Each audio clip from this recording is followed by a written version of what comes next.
This is the Conscious Hour, and this is the part 2 update for today's posting. And, ceasefires are coming. Ceasefires are coming. There's never going to be a ceasefire, folks. Are you kidding me? Netanyahu doesn't want a ceasefire, and Netanyahu runs the United States of America. Listen up, folks. Over and over again, this is his latest Truth Social post saying that Iran really wants a deal. It would make a good one, but the Democrats and various unpatriotic Republicans understand it's much tougher for me to properly do my job and negotiate when political hacks keep chirping negatively at me at levels never seen before, over and over again, that I should move faster, move slower, go to war, not go to war, whatever. Just sit back and relax. It'll all work out in the end. It always does. So he's not happy with the situation either, but for maybe different reasons than actual people who care about humanity. But now the situation is not going at all like Donald Trump is saying, because there's been a series of developments here, Patrick. Let's look at this one. The reports are from Tasnim News, Iranian media, that Iran has actually suspended all indirect talks and messages with the United States through intermediaries. And they're citing the Lebanon and Gaza fronts as being the reason why, because expanding Israeli operations there completely violate ceasefire-related understandings. And they reiterated that any resumption of dialogue depends on the cessation of military operations in these parts of the region, Gaza and Lebanon. Now, this seems to indicate that there could be an attack on Israel if they carry out, for example, the expansion of strikes Israel does on Lebanon. This is what the headquarters of the Iranian military said. Netanyahu, continuing his acts of aggression in the region, has threatened to bomb Dahia and Beirut and has issued an evacuation warning to residents. Given the regime's repeated violations of this ceasefire, if the threats carried out, we warn residents of the northern areas and military settlements in the occupied territories. If they do not wish to be harmed, they should leave the area.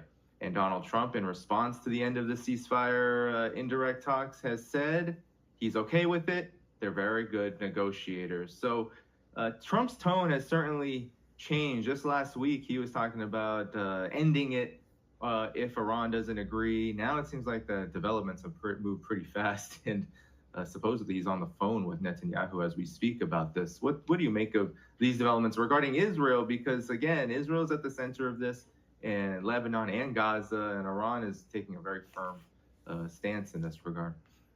Well, and one comment I'll make is, do you like Israel telling us what to do?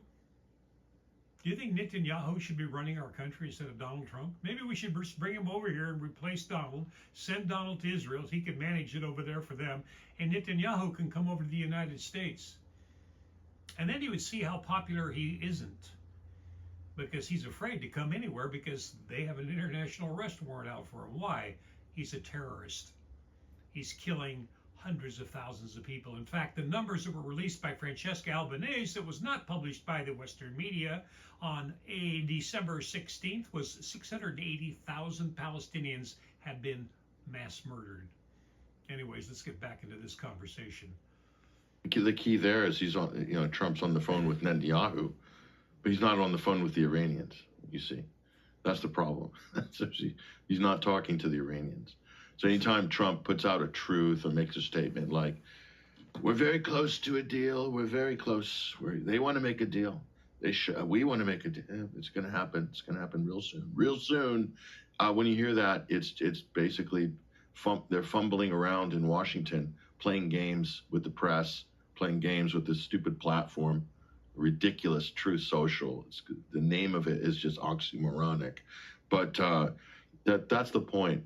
They're working through intermediaries, Pakistan, or they were through Oman, but it's Israel and the United States figuring out what their next move is going to be, and what Iran has done very cleverly here is basically they've now pivoted. So up until this point, and here's an important slight change here, the United States was setting the pace, even though the United States is kind of waffling around with their blockade in the Strait of Hormuz. This is potentially a major shift. Whereas if Iran takes any action, then the United States has to respond to Iran at a time when the U.S. is probably not so comfortable getting into any kind of a protracted exchange with the Iranians by virtue of the fact the United States is running low on munitions.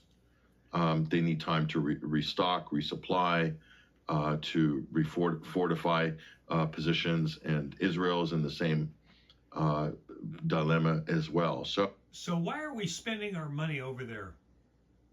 So Jared Kushner and his backers with Steve Witkoff, he's part of it, can build a $40 billion Gaza future city, but they want to do the entire coastline, which I spoke of before in many posts I put up, the $400 billion waiting to build a Viva Las Vegas along the entire coastline clear into Syria. That's why they're bombing Lebanon. Remember that, folks. This president, our government, is not working on your behalf. They don't care about you. They care about the gangster capitalists, the people that are in charge to make all the money, and they can't even pay you a livable wage in the United States. According to the federal government, 4 years ago, a livable wage was $80,000 a year. How are you doing out there, folks? You want your money spent on this? You trust your Beltway bandits to keep this war going? Yeah. You know why? Because they can't get out of it, because they're all compromised. But they have to get out of it. Otherwise, we're going to go to World War III. And folks, when that shit happens, you can watch everything fall apart. Israel, gone. Global market for oil, gone. Everything. Food, mass starvation. This is where we're headed. And the mainstream media still in the United States isn't calling the truth out. They aren't exposing where the hell we're going. That's what the Conscious Hour does. It's called predictive modeling. You take all the amount of information out there, you look at historical trends, and you look at how they operate over time, and you know exactly where they're going. They're going to open up the gates of hell. And it's not just for them. It's going to be millions and millions of innocent people around the world suffering because of a few people who want to go in and raid and rob the entire coastline so they can build a future city. Now you know who the enemy is. It's sitting inside the United States of America. Yep, always has been. Along with its allies, that's what they like to do. Robber barons. Let's go out and gangsters and just tear up the world so we can steal the resources, so we can get so fat with wealth we can't even spend it. Talking about a psychosis. That's why it's the Conscious Hour, folks. It's time for us to wake up and say, no, we got to be stopping this business model. It's very destructive. And we don't want to go down this road. Thanks for tuning in. Please hit the like and share button. Please donate. I've never received a cent from anybody in almost 4 years of putting my voice out there. I find that disheartening. I don't do it for the money, as you can tell. Otherwise, I would have gone a long time ago. I care because I always saw a vision of the world. Yeah. When I was 5 years old, Episcopalian Church, and the minister said, heaven on earth. I looked around and went, wow, we just got out of a war. I wonder if that could happen. And then we had Vietnam, and look where we are today. Thanks for tuning in to the Conscious Hour. My name is Gregory Lee Francis Agnetti de Bruler, and I'm here to serve. I've been doing that most of my life.